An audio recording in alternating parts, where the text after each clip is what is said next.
السلام علیکم ورحمۃ اللہ وبرکاتہ۔ کافی عرصے کے بعد حضرت علامہ مولانا مفتی محمود عالم صاحب قبلہ کے چہرے کی زیارت کرنے کی بڑی خوشی حاصل ہوئی اور الحاج محمد رضوان خان صاحب اس مقدس بارگاہ کی زیارت کے لیے جا رہے ہیں جہاں فرشتوں کو ایک بار ہی موقع ملتا ہے، انسان کو تو بار بار ملتا ہے۔ درود بات پڑھنے صلی اللہ علیہ نبی صلی اللہ علیہ وسلم۔ صلاۃ و سلام علیک یا سیدی یا رسول اللہ صلی اللہ علیہ وسلم۔ درود شریف پڑھا کرنا ہے، بار پھر بابا سے بلند پڑھیں۔ اللہم صلی اللہ علیہ نبی صلی اللہ علیہ وسلم۔ صلاۃ و سلام علیک یا سیدی یا رسول اللہ صلی اللہ علیہ وسلم۔ حاجی صاحب بیٹھے بھائی، بغیر دولہے کی بارات اچھی نہیں لگتی۔ میں ان سے گزارش کروں گا کہ آپ منبر رسول پہ بیٹھیں، آپ کی زیارت سب یہاں بیٹھے ہیں جو لوگ کرتے رہیں گے، آپ کہاں کہاں جا کے ملیں گے۔ میری آواز اگر آپ کے کانوں تک پہنچتی ہو تو تشریف لائیں منبر نور پہ۔ اور ہمارے کرم فرما جناب ابرار خان صاحب بھی غائب ہیں، میں مطلع حاضر کرتا ہوں، مبارکباد پیش کر رہا ہوں، آپ حضرات آمین بولیے گا مطلع سننے کے بعد۔ رب اکبر کا گھر مبارک ہو، نعرہ تکبیر، نعرہ رسالت۔ رب اکبر کا گھر مبارک ہو، رب اکبر کا گھر مبارک ہو۔ آپ تو دیکھ کے آ چکے ہیں ماشاءاللہ۔ رب اکبر کا گھر مبارک ہو، پورا مجمع بلند آواز سے بول رہے سبحان اللہ۔ رب اکبر کا گھر مبارک ہو، رب اکبر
آپ کو سلامت رکھے اللہ تعالیٰ۔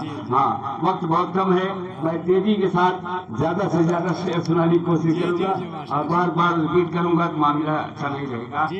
تشریف فرمائیں، حضرت کی تقریر کے بعد انشاءاللہ بھرپور سنا دوں گا۔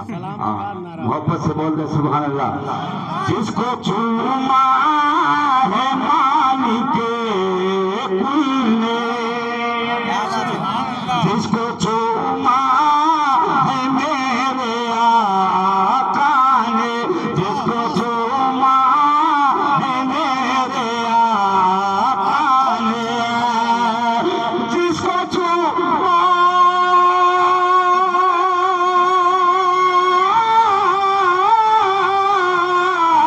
جس کو چوما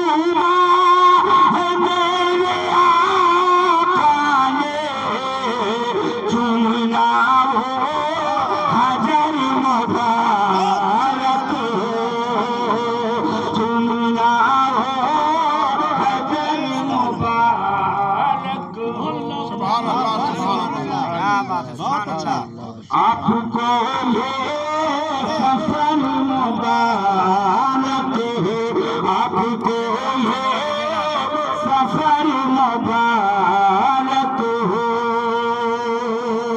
آپ کو یہ سفر مبارک ہو۔ اور یہ بھی شعر بطور خاص سماعت کریں گے۔ آب زمزم سے دل کرو سیرا، آب زمزم سے دل کرو ٹھنڈا۔ محبت سے بولے سبحان اللہ۔ سبحان اللہ۔ آب زمزم سے دل کرو ٹھنڈا، آب زمزم سے دل کرو سیرا، آب زمزم سے دل کرو سیرا، آب زمزم سے دل کرو سیرا، کر لو ٹھنڈا، کر لو ٹھنڈا جگر مبارک ہو، کر لو ٹھنڈا جگر مبارک ہو، کر لو ٹھنڈا جگر مبارک۔ اور یہ مکے کا شعر پڑھتا ہوں، آمین کہہ دیجیے گا جو کہ محبت سے بول رہے لبیک یا رسول اللہ۔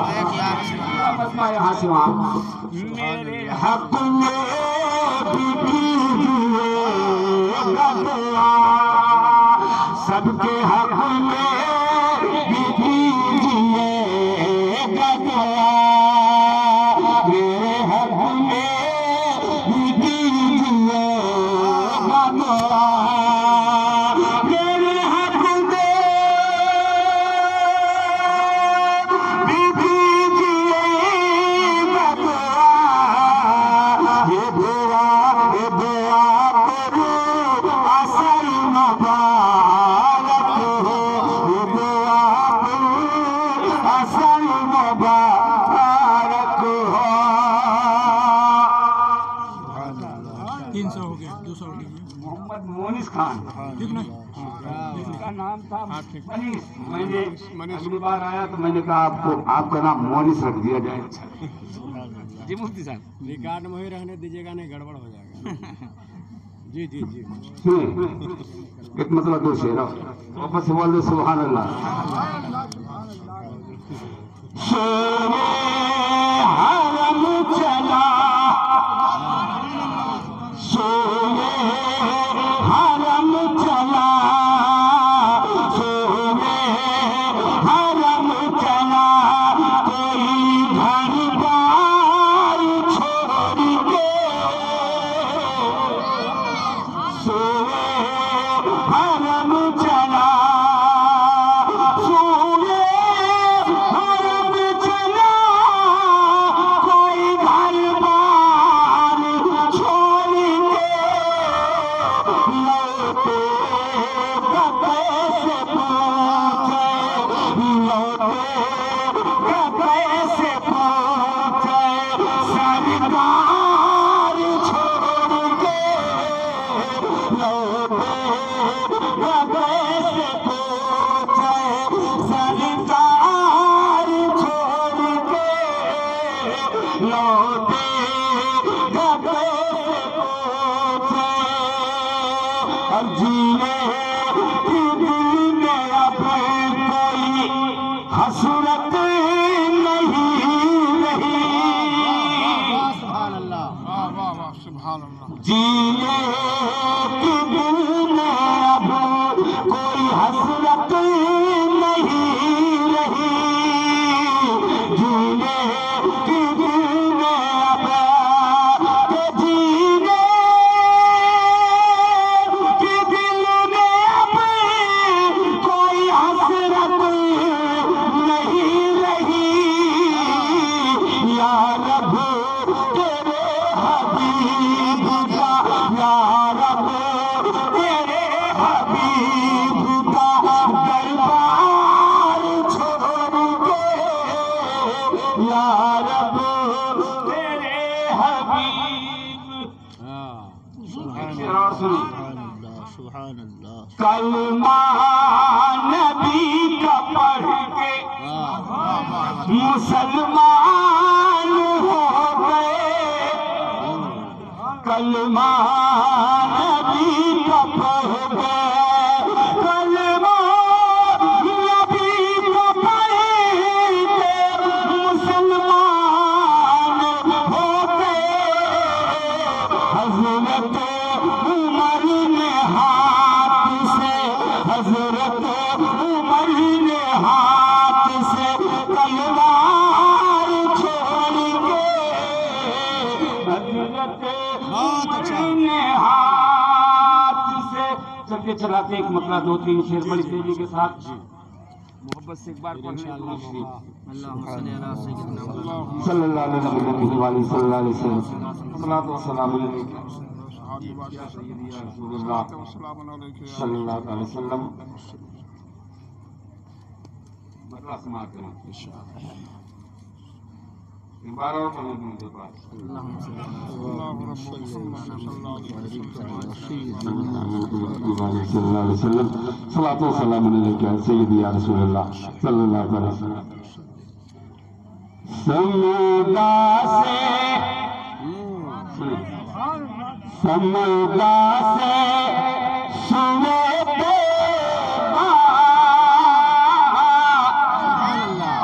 سمودا سے سوے جب اپنا سفر ہوگا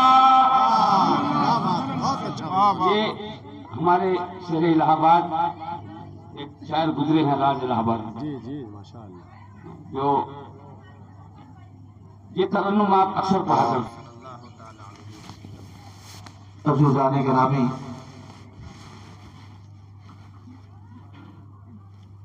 جب اللہ تعالی کا فضل ہوتا ہے تو انسان کو مقام ملتا ہے جب اللہ تعالیٰ کی مہربانی ہوتی ہے تو اسے اولاد کی نعمت ملتی ہے جب اللہ تعالیٰ کا کرم ہوتا ہے تو اسے دنیا کی دولت اور دنیا کی نعمت ملتی ہے مگر جب اللہ تعالیٰ کا سب سے بڑا فضل و احسان ہوتا ہے تب کسی بندہ مومن کو مدینہ شریف جانے کی اجازت ملتی ہے سمجھ رہے ہیں ہم لوگ تو اس عقیدے کے آدمی ہیں کہ وہی اجمیر جاتے ہیں جنہیں خواجہ بلاتے ہیں تو اگر خواجہ کے بلائے کوئی اجمیر نہیں جا سکتا تو گنبد خضرا کے تاجدار کے بلائے کوئی مدینے کیسے جا سکتا ہے سمجھ رہے ہیں اس لیے میرے بھائیوں جب اللہ تعالی کا سب سے بڑا فضل کسی بندے پہ ہوتا ہے تب اسے مدینہ شریف اور مکہ شریف کی حاضری کی سعادت ملتی ہے یہ بات میں کس لیے کہہ رہا ہوں میں اس لیے کہہ رہا ہوں حضرت حسن بصری اپنے مریدوں کے ساتھ حج کے لیے تشریف لے گئے حج سے فارغ ہو کر جب مدینہ شریف پہنچے تو گنبد خضرا کے سامنے حضور پہ صلاۃ و سلام پیش کر رہے ہیں اور پیش کرتے کرتے دل میں یہ خیال آ رہا ہے کہ میں آیا تو ہوں مدینہ شریف مگر نہیں معلوم کہ اللہ تعالیٰ نے اور اللہ کے حبیب نے ہماری یہ حاضری قبول بھی فرمائی یا نہیں فرمائی سلام پڑھ رہے ہیں اور دل ہی دل میں یہ خیال انہیں بے چین کیے ہوا ہے پتہ نہیں میری حاضری قبول ہوئی یا نہیں ہوئی غیب سے آواز آئی اے حسن ما اذناک الا لما قبلناک ہم نے تمہیں یہاں آنے کی اجازت ہی اس وقت دی ہے جب ہم نے تمہیں قبول کر لیا اور جب ہم کسی کو قبول کر لیتے ہیں تو اسے اپنی رحمتوں سے محروم نہیں فرماتے آپ آئے ہو اسی وقت جب ہم نے آپ کو قبول کر لیا، اور جب قبول کر لیا ہے تو یہ خیال کیسا کہ پتہ نہیں حاضری قبول ہوئی کہ نہیں ہوئی، میرے قبول کیے بغیر تم یہاں آ ہی نہیں سکتے ہو۔ سبحان اللہ، سبحان اللہ، سبحان اس لیے میرے بھائیو، ہر جانے والے آدمی کو اپنے دل میں 1000% یہ یقین رکھنا چاہیے کہ ہمیں آقا نے اذن سفر عطا فرمایا ہے تو ہمیں وہ اپنی رحمتوں سے محروم نہیں رکھیں گے، وہ ضرور اپنی بارگاہ کی بھیک ہمیں عطا فرمائیں گے، وہ ضرور اپنی غلامی کا شرف ہمیں بخشیں گے، کیونکہ ان کا کرم ہوا ہے تبھی میرا قدم مدینے کی طرف اٹھا ہے۔ سبحان اللہ، جب انسان مقبول ہو جاتا ہے تو کیسا اللہ کا انعام ہوتا ہے۔ اعلیٰ حضرت امام احمد رضا نے فتاوی رضویہ شریف میں لکھا ہے، 4 جلد میں جہاں حج کا تذکرہ ہے، فرمایا ہے کہ اے حاجیوں کوشش کرو کہ مکے سے مینا، مینا سے عرفات، عرفات سے مزدلفہ، مزدلفہ سے مینا، مینا سے طواف زیارت کے لیے پھر مکے شریف، مکے شریف سے پھر مینا۔ اعلیٰ حضرت نے فرمایا ہے کہ کوشش کرو کہ یہ سفر پیدل ہو۔ کیوں؟ اس لیے کہ ہر قدم پر 7 کروڑ نیکیاں اللہ تعالی حج کرنے والوں کو عطا فرماتا ہے۔ ہر قدم پر 7 کروڑ نیکیاں۔ سبحان اللہ۔ اعلیٰ حضرت فرماتے ہیں کہ میرا اندازہ ہے کہ پیدل چلنے کی وجہ سے اللہ تعالی حاجیوں کو 78 کھرب 40 ارب نیکیاں عطا فرماتا ہے۔ جو نمازیں پڑھی اس کا ثواب الگ ہے، جو قرآن پڑھا اس کا ثواب الگ ہے، جو درود شریف پڑھا اس کا اجر الگ ہے، جو ذکر و اذکار پڑھے، لا الہ الا اللہ پڑھا اس کا اجر الگ ہے۔ صرف پیدل چلنے کے صدقے میں اللہ تعالی حج کرنے والوں کو 78 کھرب 40 ارب نیکیاں عطا فرماتا ہے۔ سبحان اللہ۔ سبحان اللہ۔ اس لیے میں کہتا ہوں کہ دنیا میں آج تک کوئی ایسا کیلکولیٹر ایجاد نہیں ہوا جو حاجیوں کی نیکیوں کو کیلکولیٹ کر سکے۔ آج تک کوئی ایسا کیلکولیٹر نہیں بنا۔ ایک قدم اٹھائے 7 کروڑ، دوسرا قدم 14 کروڑ، 10 قدم چل گئے تو 70 کروڑ، 20 قدم چل گئے 140 کروڑ۔ کیا بات ہے، واہ۔ یہ موقع زندگی میں صرف ایک بار آتا ہے، صرف ایک بار آتا ہے۔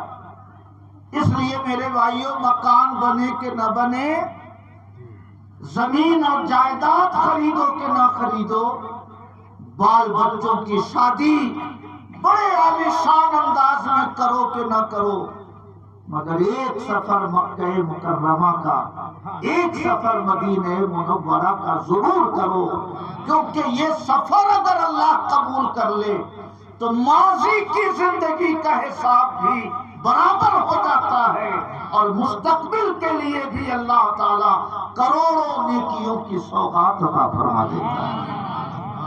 سبحان اللہ۔ اس لیے شیطان جانتا ہے کہ وہاں پہنچ گیا تو بچ جائے گا، یہ اس لیے وسوسہ ڈالتا ہے، راستہ کاٹتا ہے۔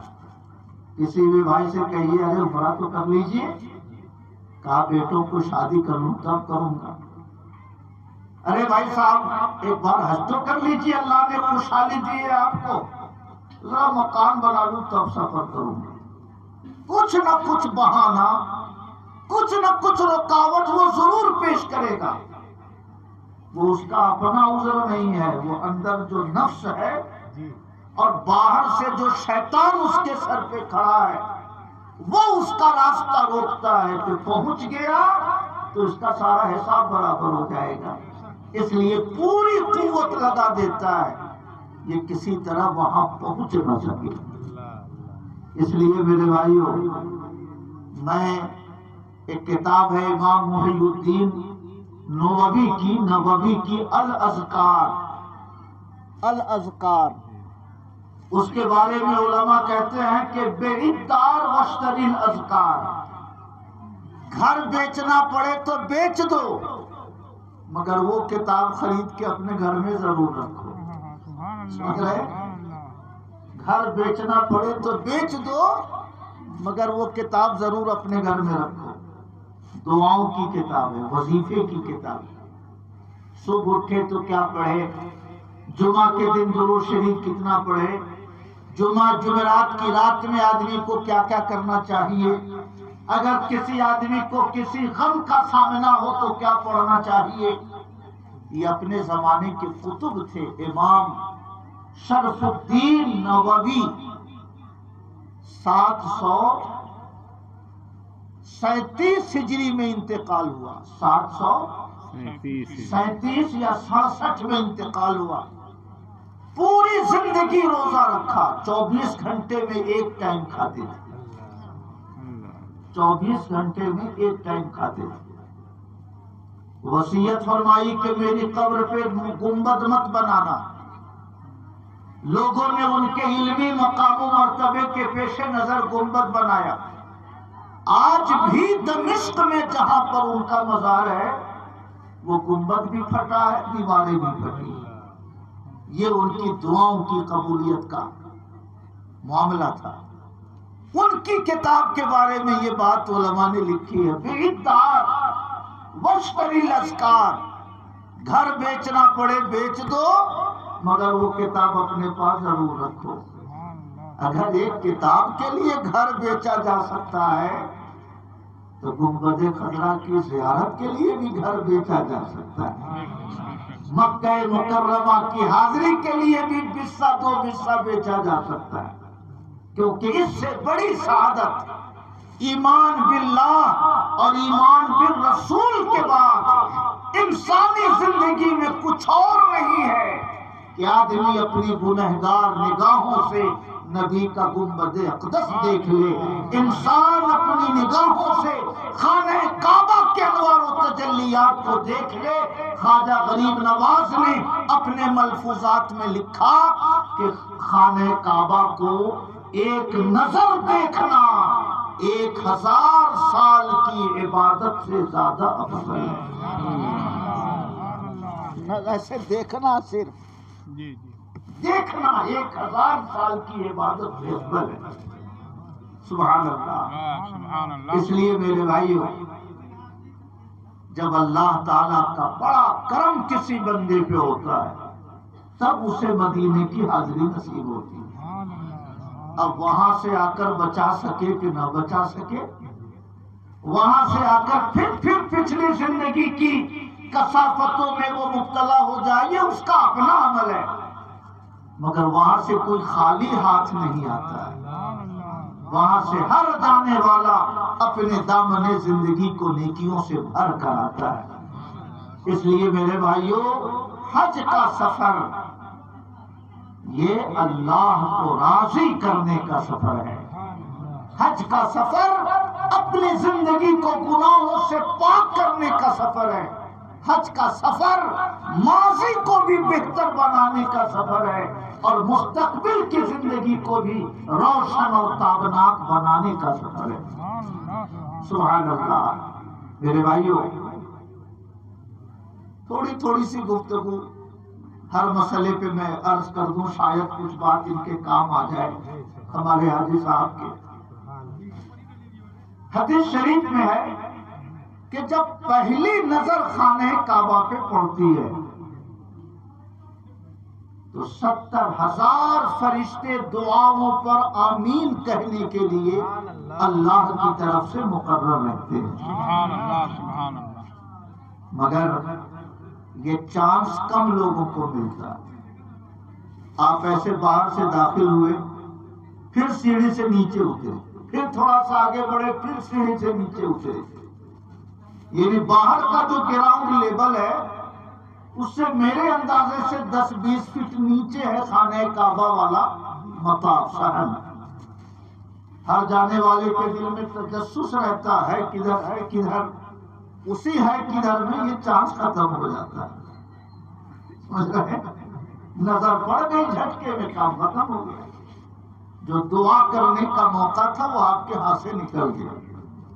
اس لیے جب مسجد حرام کے قریب جائیے، باہر کا جو حصہ ہے تو خوب اچھی طرح لوکیشن سمجھ لیجیے۔ یہاں پر یہ گیٹ نمبر 89 ہے کہ 100 ہے کہ 105 ہے، گیٹ سمجھ لیجیے باہر سے۔ وضو خانہ استنجا خانہ کتنا نمبر ہے، 21 نمبر 22 نمبر، وہ لوکیشن سمجھ لیجیے، کیونکہ اگر گم ہو گئے تو پھر خیریت نہیں ہے آپ کی۔ 50,000 لوگوں کی بھیڑ رہتی۔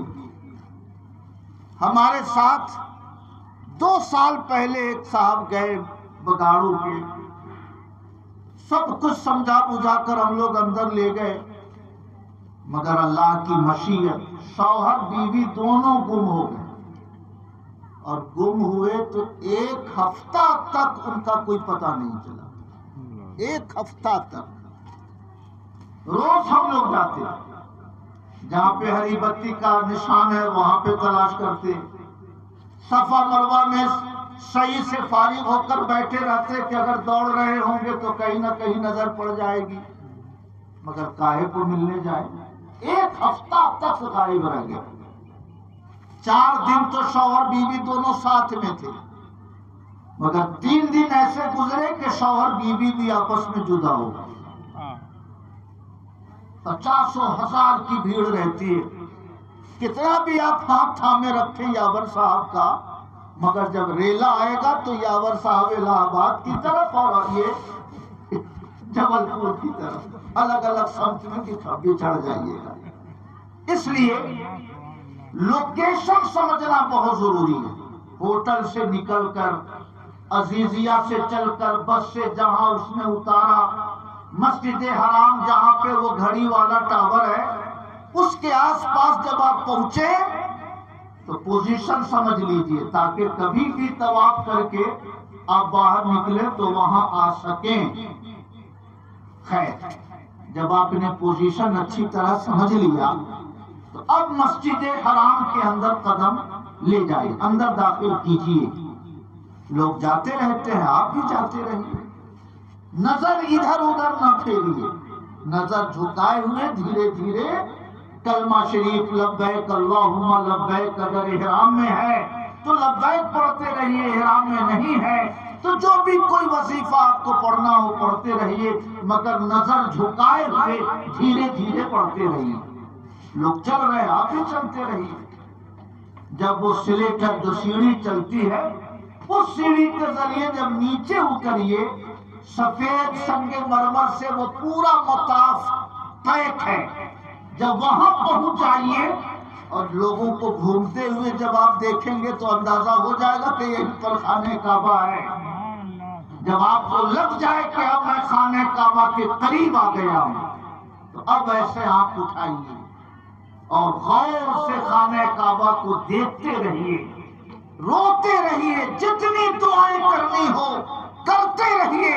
اللہ کے پیغمبر نے بشارت دی ہے کہ پلک جھپکائے بغیر جتنی دیر وہ دعا کرتا رہے گا، اللہ تعالیٰ کے 70,000 فرشتے اس آدمی کی دعاؤں پر آمین کہنے کے لیے اللہ کی طرف سے مقرر کر دیے جاتے ہیں۔ سبحان اللہ۔ بچپن سے جدھر رک کر کے نمازیں پڑھی، بچپن سے جس کعبہ کا فوٹو دیکھا، بچپن سے جس خانہ کعبہ کا تذکرہ سنا، وہ نگاہوں کے سامنے ہے، تو اس سے بڑا سنہرا موقع اور کیا ہو سکتا ہے؟ اس لیے روئیے، گڑ گڑائیے، رب سے اپنے گناہوں کی معافی مانگیے، جنت مانگیے، اپنی اولاد کے لیے جنت مانگیے، ماں باپ کے لیے جنت مانگیے، دنیا کی دعا نہ کیجیے، آخرت کی دعا جتنی کرنی ہو کرتے رہیے، کیونکہ یہ موقع وہ ہے کہ 70,000 فرشتے آپ کی دعاؤں پر آمین کہنے کے لیے اللہ کی طرف سے مقرر رہتے ہیں۔ نعرہ تکبیر، نعرہ رسالت، زیارت حرمین شریفین، نعرہ تکبیر۔ سبحان اللہ، آپ نے دعا کر لی، رو دھو لیے، اپنے رب سے معافی مانگ لی، اب طواف شروع کریے۔ وہ حرم شریف میں ہرے رنگ کی بتی جلتی رہتی ہے، اس کنارے کنارے جو بلڈنگ ہے آپ ایسے نظر گھما کے دیکھیں گے تو ایک جگہ وہ بتی جلتی ہوئی دکھتی ہے، دن ہو کے رات ہو، تو وہاں آپ کو پہنچنا ہے۔ ایسے ہاتھ اٹھائیے خانہ کعبہ کی طرف، بسم اللہ اللہ اکبر وللہ الحمد یہ کہہ کر دونوں ہاتھوں کو چوم لیجئے اور وہاں سے آپ طواف شروع کیجئے۔ جب بھی طواف کریں گے 7 سے کم نہیں ہونا چاہیے۔ اگر استنجا لگ گیا، وضو ٹوٹ گیا، آپ باہر چلے گئے وضو کے لیے تو پھر آپ کو وہ 7 طواف پورا کرنا ہے۔ 3 کر کے گئے تھے تو 4 پھر کرنا پڑے گا۔ اس لیے جب حرم شریف میں داخل ہوئیے طواف کے لیے تو باہر ہی استنجا کر لیجئے، وضو کر لیجئے، فریش ہو کر آئیے، تاکہ آدھا 1 گھنٹہ آپ حرم کے اندر رہیں تو آپ کے وضو ٹوٹنے کا کوئی اندیشہ آپ کو نہ رہے، کیونکہ ہزاروں لوگ بیٹھے رہتے ہیں۔ طواف چھوڑ کر جانے میں آدھا گھنٹہ، وضو کر کے آنے میں آدھا گھنٹہ، تو یہ وقت جو آپ کا ضائع ہوا، اس لیے ساری تیاری کر کے اندر آئیے تاکہ طواف جب شروع ہو تو پھر طواف مکمل کیے بغیر آپ وہاں سے نہ ہٹیے۔ سمجھ رہے ہیں؟ مولانا نور الحسن صاحب نے بڑا خوبصورت شعر پڑھا، حرم کی زمین اور قدم رکھ کے چلنا، ارے سر کا موقع ہے وہ جانے والے۔ یہ کیوں ہے اعلیٰ حضرت کا شعر؟ اس لیے ہے ملا علی قاری نے لکھا، علامہ ابن حجر مکی نے لکھا، حضرت حسن بصری کی کتاب ہے فضائل مکہ، اس میں حضرت حسن بصری نے لکھا کہ خانہ کعبہ کا وہ کونا جہاں پہ حجر اسود لگا ہے اور وہاں سے 10-20 فٹ کی دوری پر جہاں پہ زمزم کا کنواں ہے، حجر اسود سے لے کر زمزم کے کنویں تک 70 انبیاء کرام کی قبریں ہیں۔ 70 انبیاء کرام کی قبریں اسی مطاف کے اندر ہیں۔ خانہ کعبہ کی چھت کا پانی جہاں گرتا ہے نا، اس پر نالے کے نیچے حتیم کے اندر حضرت اسماعیل کی قبر ہے، حضرت ہاجرہ کی قبر ہے۔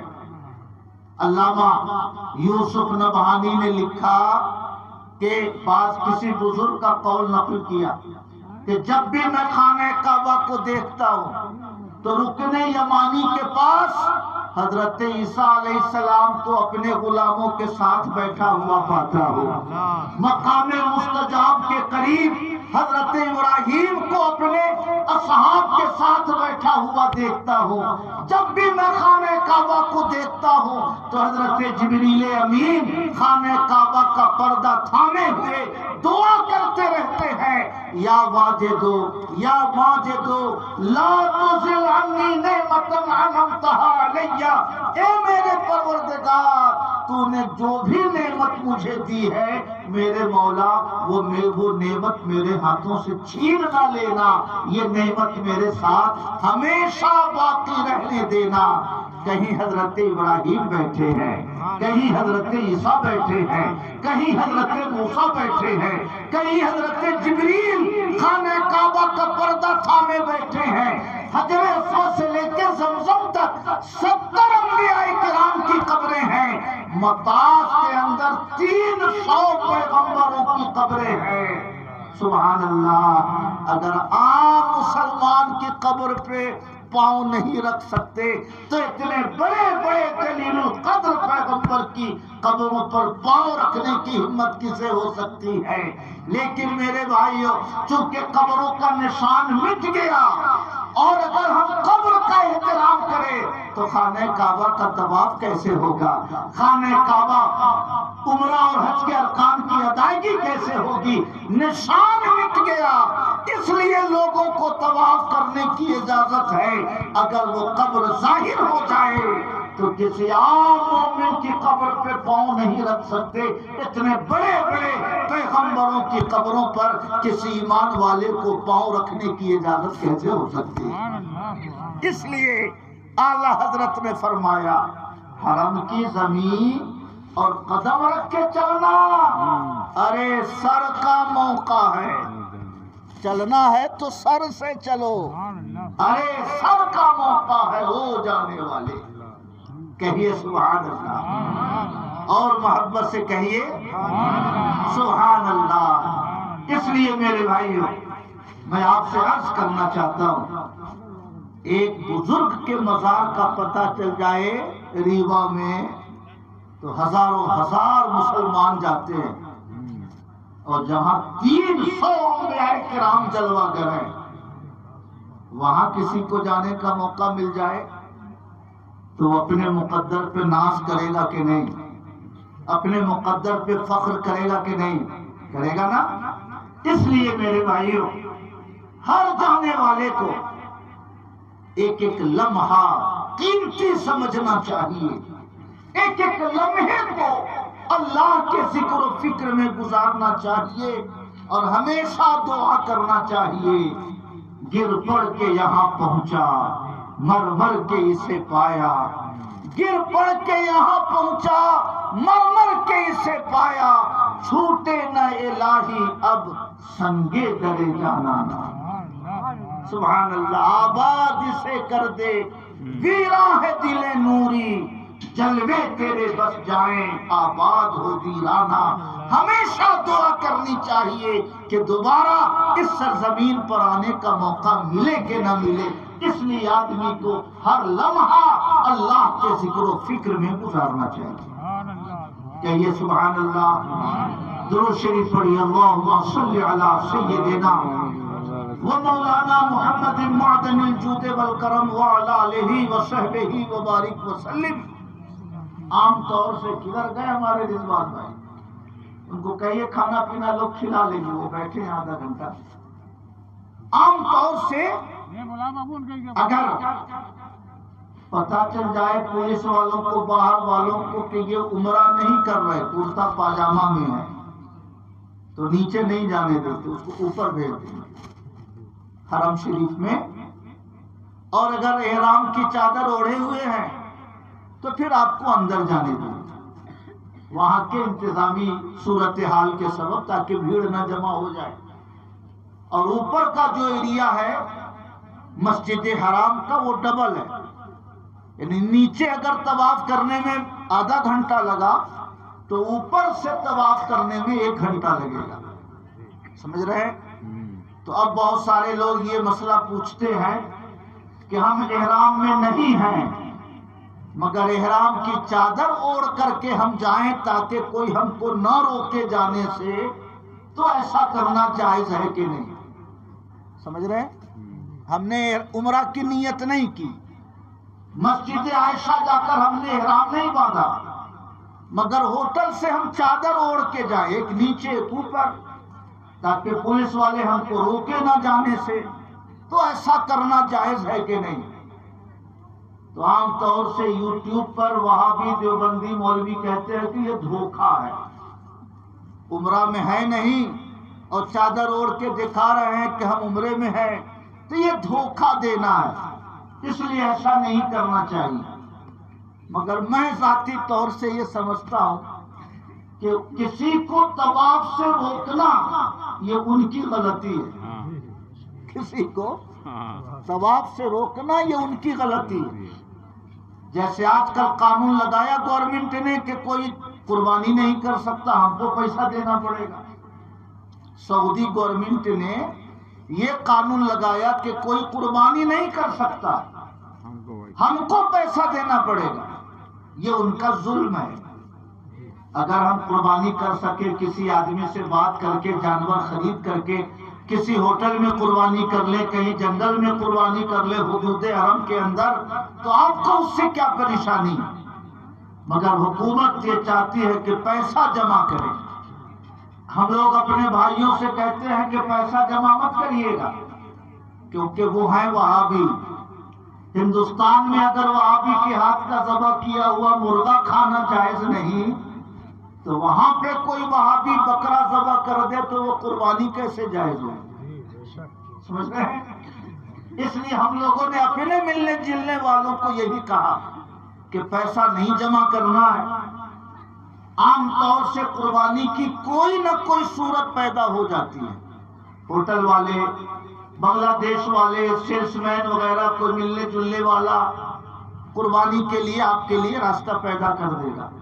اور اگر خدا نخواستہ کوئی صورت نہیں پیدا ہو سکی قربانی کرنے کی، تو قرآن شریف میں حکم ہے کہ 3 روزہ وہیں رکھو۔